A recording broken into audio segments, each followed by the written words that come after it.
Right. Okay, Okay. Winnie, we are live. We are here. Yay. I'm so happy to see you, and Thank you. thank you so much for being here today and sharing your story with all of us. First of all, before we get started, I'd love to give you an opportunity to tell everybody who you are, what you do, and because you do a few different things, and so yeah, just tell us who you are, what you do, and where you're from and all that good stuff. Sure. Hi, everyone. My name is Winnie. I was born in Hong Kong. My family immigrated to Edmonton when I was 7, and I have been here ever since. I am married with 3 kids, young kids. I am a healthcare worker. Right now, I am working as an infection control practitioner, and I work from home full time now. Yay! Maybe we'll go through that story later. I also do real estate investing on the side currently. Yeah, so you do a lot of things. Mom, Yeah. healthcare professional, real estate investor. I'm sure there's more too. I'm sure there's Yeah, more, probably. I don't know.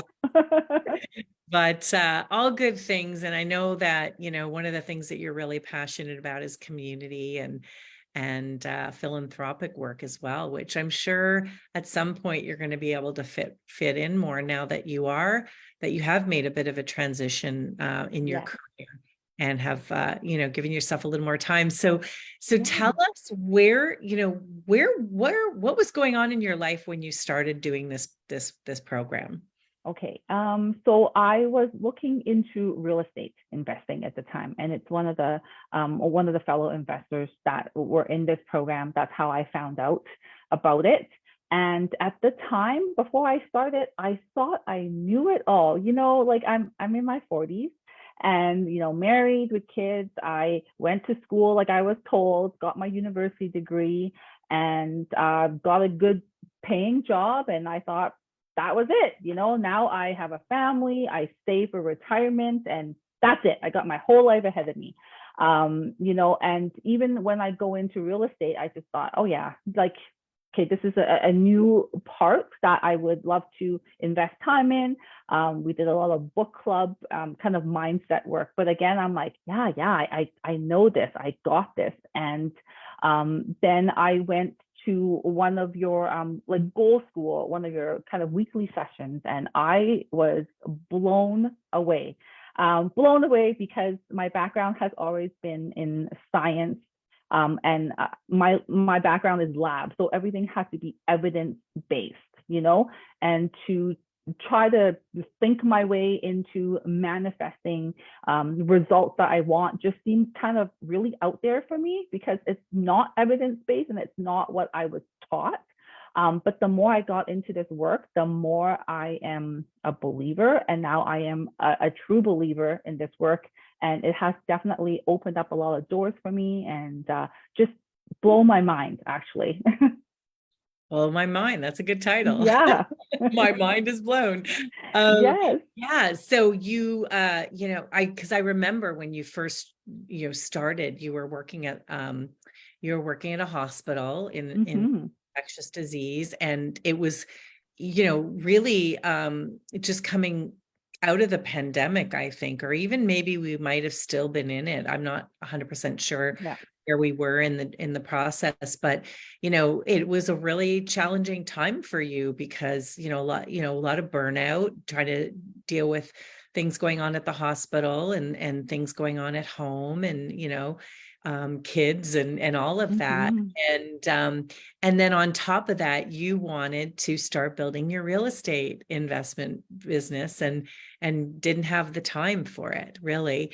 So and just being caught up in that, I can't leave the hospital because of the pension and all these, the pension trap, the things that people are conditioned to believe are the safe, secure, you know, um, roots, right? Yeah, for sure. I know, because like one of my friends said to me the other day something about her job, and she said, well, my job is not guaranteed. And I said, no job is guaranteed, really, right? But that doesn't mean you won't get another one, or that doesn't mean you can't create the life that you want. So it was really challenging for you. And And yeah, you were, really having a hard time making yourself a priority and finding time to build that other income stream that you wanted. So then what? Tell us what happened. Well, we had a big chat, and you made me realize that there are other jobs out there. There's lots of ways to make money. I don't need to be stuck where I am just because, I spent, this is where I spent my education, my 4 years getting this degree, doesn't mean that I necessarily have to stay here. I could use the experience that I have, and leverage that and be something else, right? And and before I had chatted with you, I was kind of closed off. I was under the assumption that I can't go anywhere. Like, this is like, it's a union position. I am at the highest kind of pay grade. Therefore, I can't really move unless I go back to school to get my master's, get my PhD, and then maybe after I have more letters under, after my name, that I would be able to, go up. And I wasn't really happy where I am, because of the commute. And like you said, with COVID, I just really burnt out. It really made me question, what I'm doing at the hospital. I love the people I work with. They're like family, my second family to me, but I'm also wanting to spend more time with my family and not kind of miss that childhood, right, for my kids. And just being there for my kids. And, and because you kind of put that thought in my head to, look, just open your mind. Sometimes I think that's all it takes, right? It's just to open up your mind to other things. So that when the opportunities do come, I would see it for what it is. And then, of course, a position opened up. It's the exact same thing as it's the same position. So I'm still an infection control practitioner. It's just instead of being based out of the hospital, I'm going to be working in the community. My portfolio will be the community. And I truly believe that if I hadn't spoken to you, I would have just passed on by. Obviously it was a posting that I know about because it's internal, right? So we got an email saying, this is up if anybody's interested. And I feel like I would have just saw it and be like, okay, yeah, that's nice, delete, like not interested. Because in my mind, it was like, I'm with my second family. I love this job. I'm already at the highest pay. I'm not looking. I'm hoping to maybe do, real estate full time and then get my financial freedom, and that's it. So I didn't even consider that. But after that conversation with you, I actually sat there and be like, well, what would this do for me? And then the more I read the posting, the more I thought, wow, okay, get to work from home. That would be nice. I would just kind of get some time back, saving 2 hours on my commute. I could use that to do more things. I could actually be home for my kids when they come home on the bus, right? So, and then the more I thought about it, the more, yeah, I'm like, you know what, it's going to work. And, and truly because of that, that's what made me, apply for the job in the first place. And so now here I am. Here you are. So you get to, have more time back. You've eliminated Mm-hmm. spending more quality time with your kids and your dog, your puppy. Yes, I think your yes. puppy just turned one, I saw. Yes.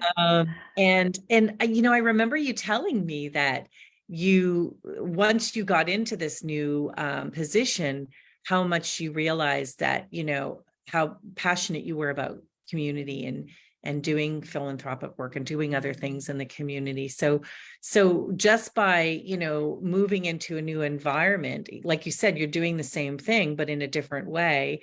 Yes.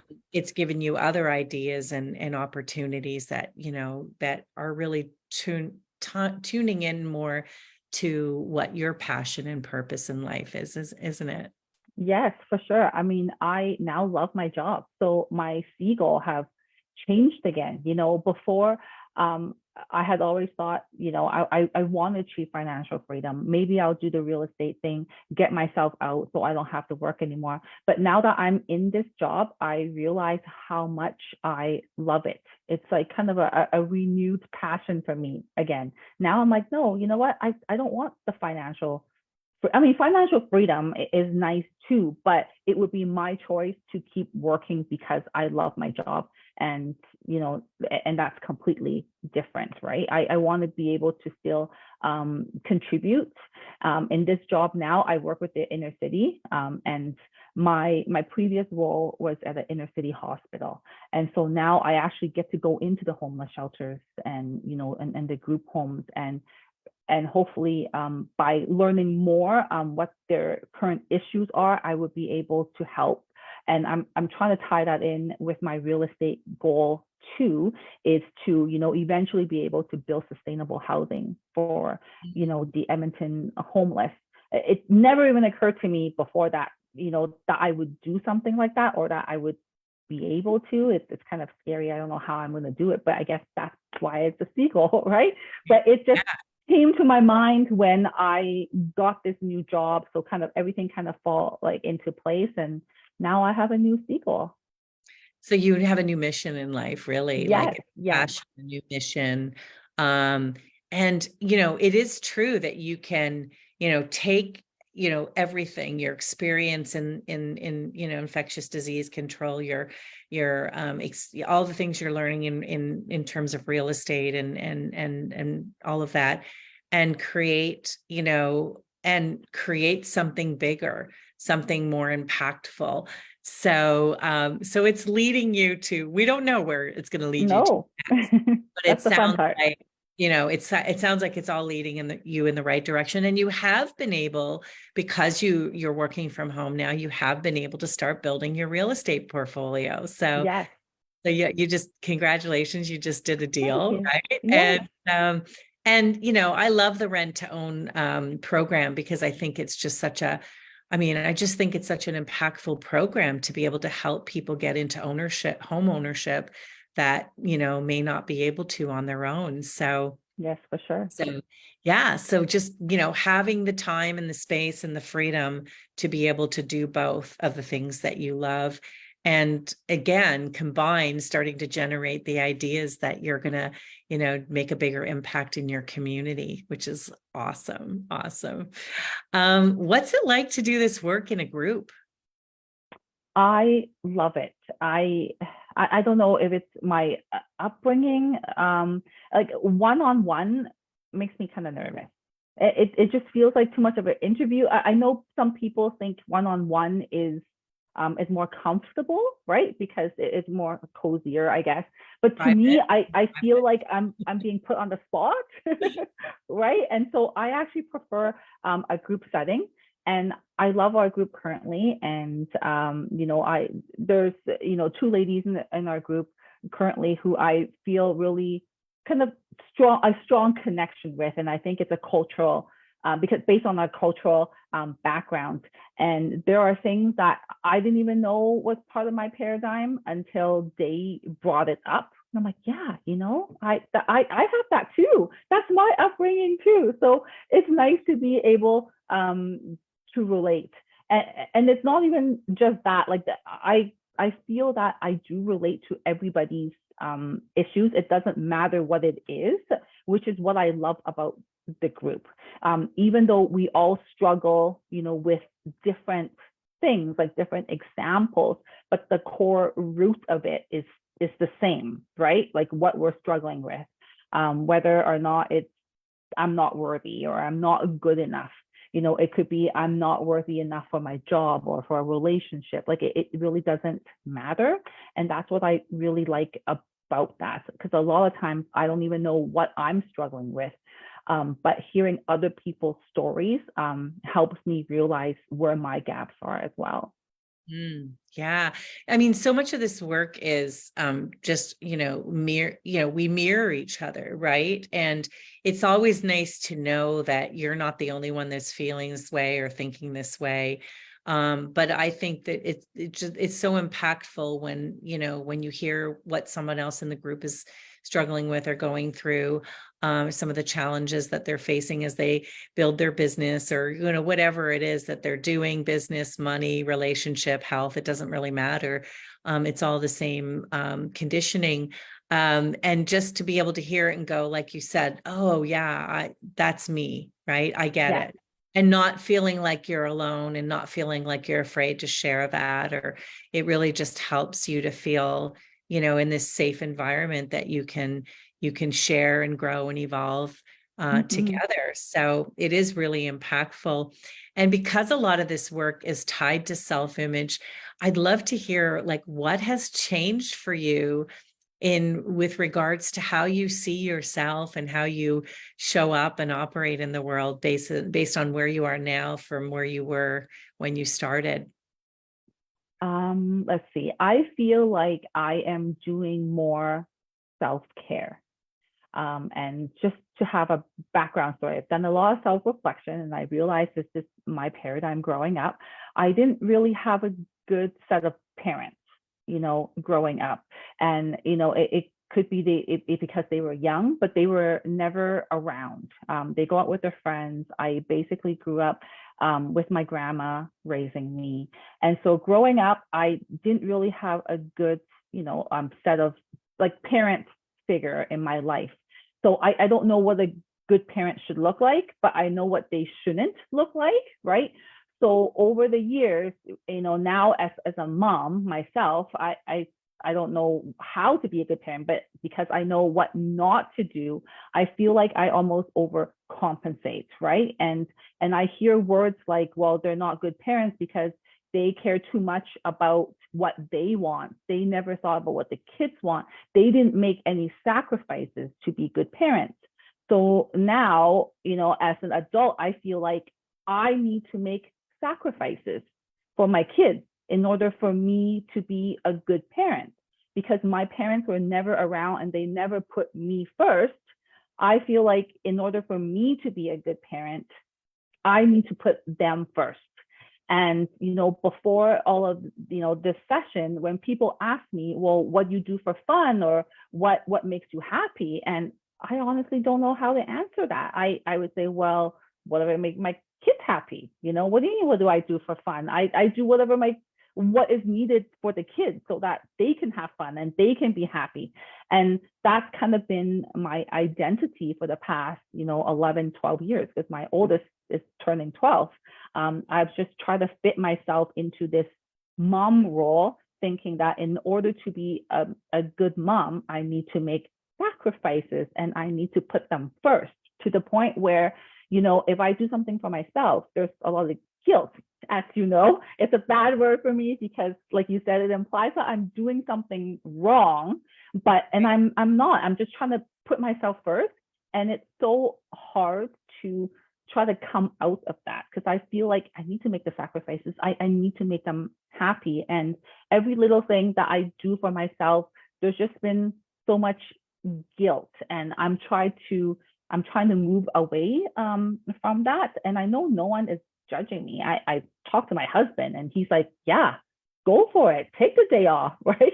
But it's me, it's my inner struggle. And I didn't actually realize that that's part of my paradigm until, I did that self-reflection and, thought about my upbringing. And now it makes so much more sense. So because of that, I am trying to just do more self-care, take time back for myself, and just try not to feel the guilt, right? Because I want to set an example for my kids.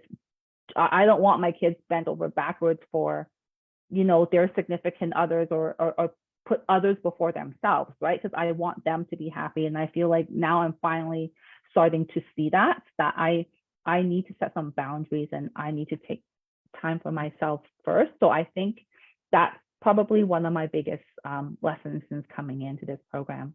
It's amazing and so important, especially for a healthcare worker, right? Because I think that's, think about it. You're taking care of so many people in the role that you play at home, in the role that you play in the community.